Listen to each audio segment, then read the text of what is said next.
Hello! Welcome to my diary.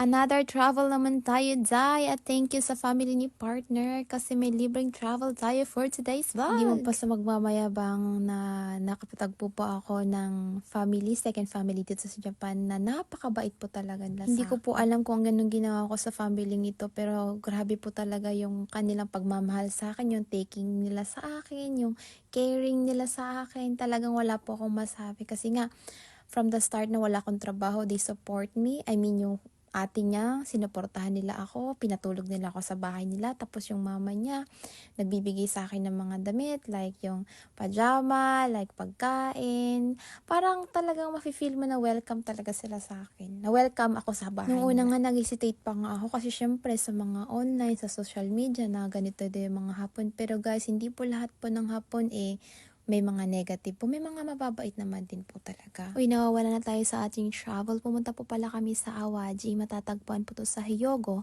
sa Kansai. This time around February po kami pumunta. So, sobrang lamig po talaga. Actually, mahangin po yung time na yan na malamig na, mahangin pa. Kaya sobrang lamig talaga. Sabi nga po nila, kung hindi lang siguro malamig, talaga mag-i-enjoy kami lalo dito sa Awaji. Kasi napakaganda po talaga ng lugar na to. Napakagandang picnic for family. At saka for barbecue na din. Kaya recommend daw, pupunta man kayo dito, mas better na summer para kahit mahangin siya, hindi siya malamig. This time, hindi ko nga alam kung saan kami pupunta. Basta't sama-sama na lang ako sa kanila kasi yung mama niya may hinahanap na parang souvenir or parang shop na gusto niya nang bumili. Mahilig po kasi lang mga hapon sa mga maliliit na mga pang kitchenware po. Ganun yung mga design ng mga plato. Mahilig po kasi ang mga hapon. Kaya naghahanap po kami ng ganung style. At ito na nga, natagpuan na nga namin yung shop na to. So far, maganda yung mga design ha. Pero nakita ko yung presyo, dahil sabi ko, yung isang baso, parang isang ano ko na to, isang araw ko na to na sahod. Sabi ko, wag na. Tapos yung time na nga na yan, dahil nga sobrang lamig sa labas, sabi ng mama niya, balik na lang daw kami doon sa hotel na pupuntahan namin. Pero yung hotel talaga, dahil yung big impact talaga doon sa tour na to. Kasi sabi ko, hoy, grabe ka ganda. Ito palang tinulugan namin ay Vela Suite. Kumbaga, parang pang isang pamilya na siya. Tama ba yung pronunciation ko? Suite? Vela Suite? O shoot? Basta, bahala na kayo. Ewan ko ba, matagal ko na itong ginagawa itong pagbablog nito kapag kasama ko sila. Actually, nagpapaalam ako pag nagbablog ako. Pero nahihiya pa din ako kasi, syempre, sila busy sila. Pero yung ate niya, mahilig din kasi mag-take ng mga pictures. Kaya, bisitahin niyo po yung page niya ha. Like and share para naman po makita niyo yung mga kung naghanap kayo ng mga pagkain dito sa Japan, click niyo lang po yung kanyang bio sa Instagram. Ang kagandahan ng sa Vela na to, makikita mo talaga yung sa labas ng yan, yung dagat. Tapos, kwarto na yan. Tapos, yun, ganyan yung pagka-design niya. Tapos, may pool din kasi sa loob. Tapos, pwede kayo magluto. Kayo na lang din na magluto for dinner and breakfast. Tapos, kagandahan noon, yung refrigerator nila, may mga laman din mga pagkain like dessert.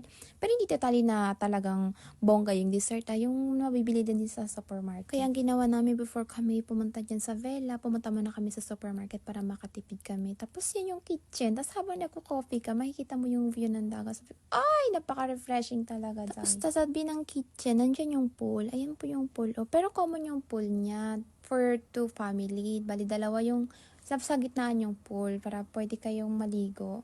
And also, yung pool na po na yun, hindi po yan malamig. Hot po siya. Parang onsen pool po ang tawag. May pa-onsen pool pa, pwede namang warm pool. O, di ba wala ka nang hahanapin, may dagat na, may swimming pool pa. At tapos, check naman natin yung kanilang mga kitchenware. And also, chinek ko nga, magaganda yung mga kitchenware nila. Tapos, nabibili din siya sa IKEA, kaya sobrang ganda ng quality. Meron na ding mga panlinis para pag uwi namin bukas, nandyan ang mga panlinis, malinis na. Papakilala ko po sa inyo ang kanyang ate at ang kanyang beautiful baby girl. And after nga po ng long evening, nandyan na po kami, travel po kami around Awaji. Katulad po ng sinabi ko, hindi po kami tumagal dyan sa labas kasi sobrang hangin po. Tapos may kasama pa kaming bata, kawawa naman. Sobrang happy nga kapag nagagathering kami kasi may natutunan naman akong bago.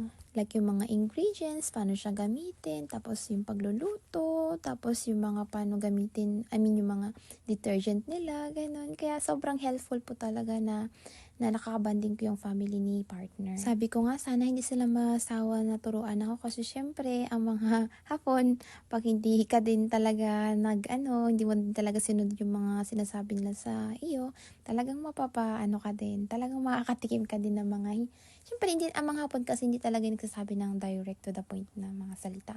Papahapyaw lang yan, tapos ikaw na mag-iisip kung ano yung gusto nilang sabihin, parang gano'n. Ay siya, hanggang dito na lang muna po ang ating kwentuhan. Sa susunod na naman po ulit. Maraming salamat sa pag-like, pag-share at pag-subscribe. Matane! Thank you!